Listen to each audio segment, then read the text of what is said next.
April 2025. The world's top news agencies suddenly seem to have gone mad. Politics, sports, and celebrities have all taken a backseat. The global spotlight has swung far away, towards something many had always hoped for but few truly expected. Somewhere out there, in the vast black ocean of stars, scientists might have found signs of life. Skeptics rolled their eyes.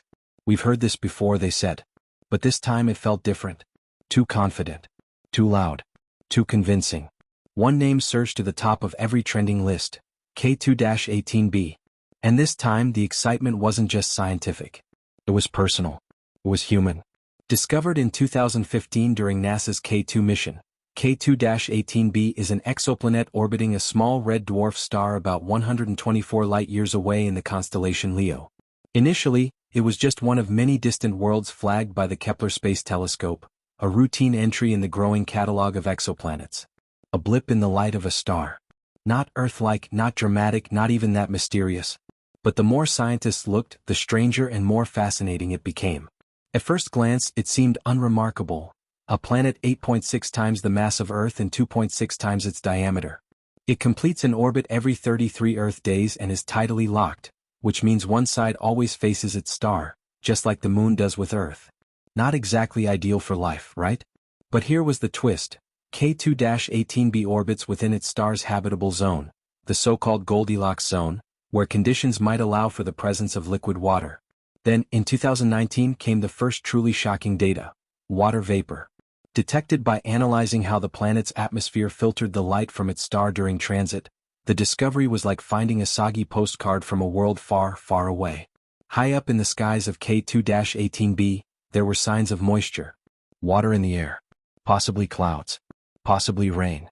And if there's water in the sky, could there be oceans below? Scientists began constructing atmospheric models. The mix was strange: hydrogen, helium, and water vapor. There were signs the planet might be enveloped by a thick hydrogen-rich atmosphere, with enough pressure and warmth to allow for a vast planet-wide ocean beneath it. A new classification emerged: Hycean. A hybrid of hydrogen and ocean. Not rocky like Earth. Not gaseous like Neptune. Something in between. Something alien.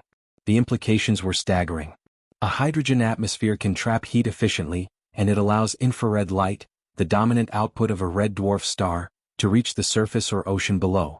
That means even with a star dimmer than our Sun by a factor of 200, a Hycean planet like K2-18b could maintain a liquid ocean. A stable, warm, dark ocean. Possibly an environment not just suitable for life but ideal for it. Until recently, scientists hadn't taken such planets seriously. Hydrogen seemed too volatile, too reactive. Pressures were expected to be extreme.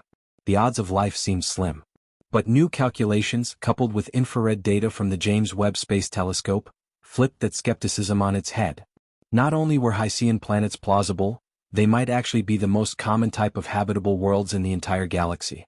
Webb turned its ultra-sensitive spectrographs toward K2-18b, peering through the layers of gas that enshrouded the distant world. And what it found was a cocktail of chemicals that turned heads and raised eyebrows. Methane, carbon dioxide, and very little ammonia. To the average reader, that might not sound earth-shattering. But to astrobiologists, it was a potentially enormous clue. On Earth, methane is often associated with biological processes, byproducts of decomposition, metabolism, digestion. And the absence of ammonia suggested that something unusual was going on. The combination of methane and CO2 without ammonia has been proposed as a biosignature, a chemical signal that life may be present. But of course, methane can also come from volcanic activity or other abiotic processes. So the excitement was tempered. This wasn't evidence of life. Not yet. But it was evidence of the kind of conditions where life could thrive. And if there were life, what kind would it be? That question sent imaginations soaring. If an ocean covers the entire surface of K2-18b as models suggest, and if that ocean is warm and salty, then perhaps microbial life could exist in its depths. Maybe even more complex organisms, adapted to a sunless world. No continents. No trees. No animals as we know them. Just a vast, endless sea beneath a hazy hydrogen sky. And something moving in the dark. One reason scientists are so intrigued by Hycean planets is that they are easier to study than rocky planets like Earth. Their thick atmospheres are more detectable through spectroscopy. That means more data, better models, faster breakthroughs. Webb could do more than just peek at these worlds. It could begin to characterize them. And K2-18b is just the beginning. Scientists have already identified dozens of candidate Hycean planets. Some are even closer than K2-18b. Some orbit brighter stars, making them easier targets for telescopes. The field is exploding with possibilities. A decade ago, most astronomers wouldn't have wasted telescope time on a Neptune-sized planet. Today, these are the hottest tickets in exoplanet research. The excitement spills over into other fields. Chemists are studying what kinds of organic molecules could survive and thrive in hydrogen oceans. Biologists are revisiting Earth's own extremophiles, microbes that live in boiling vents, acidic pools, or deep-sea trenches, to guess what might evolve on a Hycean world. And engineers are imagining the missions that might one day visit such places, even if only with probes. The search for extraterrestrial life has always carried a blend of romance and rigor. We want to believe, but we also need to verify. K2-18b is bringing both sides of that coin into sharp focus. It's a planet that gives us hope, but it also gives us homework. The next steps are clear. More data. More precision. Webb will continue to monitor the planet, observing multiple transits to confirm the chemical composition of its atmosphere. Other telescopes will join the effort from Earth and space. Eventually, new missions will be launched, telescopes even more powerful than Webb, designed specifically to hunt for life. But already something has changed. The way we talk about alien life. The way we imagine it. The way we study the skies. K2-18b has done something remarkable. It's made the abstract idea of a habitable alien world feel real. Tangible. Just close enough to picture. Maybe one day we'll know what that world smells like. What it sounds like. Whether rain falls there. Whether something stirs in the deep. And maybe, just maybe, we'll realize we were never truly alone. Closer examination of the data led to a quiet moment that shifted everything. One researcher paused and said, "Something's off. It's too perfect. Water clouds, a warm ocean, and now gases that on Earth are often linked to biology." Up to that point, all we had were models and clues. But this time, there was a scent in the air, metaphorically and literally, and it didn't take long for it to spread across every corner of the scientific world. In 2025, the James Webb Space Telescope turned its powerful infrared gaze back to K2-18b, not for a survey, not for reconnaissance, but with surgical precision. This wasn't a general scan. It was a targeted scientific operation with a single burning question. What if all of this is true?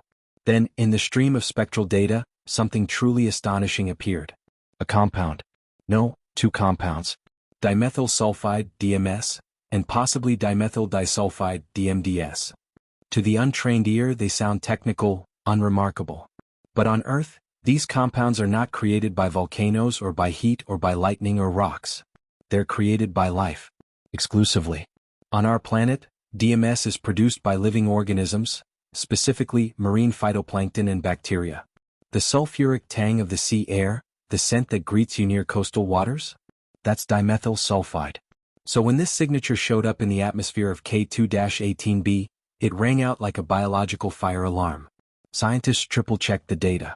They suspected an error, a calibration issue, a flaw in the model. But every test came back clean. DMS was definitely present. And not just a trace. The concentration was more than 20 times higher than anything we see in Earth's atmosphere. It was an overwhelming presence. Enough to create a tangible smell if we could stand there, enough to hint at something living beneath those clouds. But science is never just a headline. For every stunning discovery, there must be a careful examination. DMS is a biosignature on Earth, but could it be produced non-biologically elsewhere? Some researchers say yes, under very rare and specific conditions. For instance, in high-pressure environments with unusual chemistry, extreme heat might trigger reactions that form DMS. But even those models are strained and highly theoretical. Caution swept in. If this truly was a sign of life, it would be one of the most significant discoveries in human history. But scientists are trained not to jump to conclusions. Theorists began working on abiotic pathways, trying to replicate the presence of DMS without biology. So far, no solid pathway has emerged.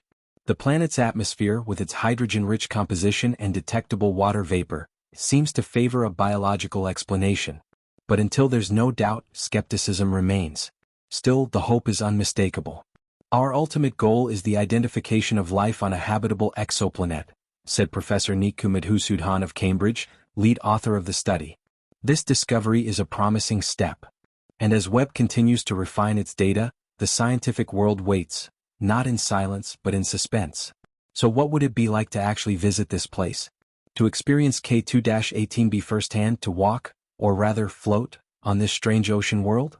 Imagine you're an astronaut, stepping onto the cloud-hazed surface of K2-18b in a next-generation spacesuit. It's engineered for pressure and heat, flexible yet indestructible. You don't walk here. The terrain, if you can call it that, is fluid. Beneath you, a vast warm ocean rolls, sluggish, dense, more like syrup or molten oil than the blue waters of Earth. The air isn't air. It's a thick, hydrogen-rich atmosphere. It presses against your suit, muffling all sound, distorting your vision. The sky above isn't blue or black. It's rust-colored, dim, soaked in infrared light from its red dwarf star. The visibility is low.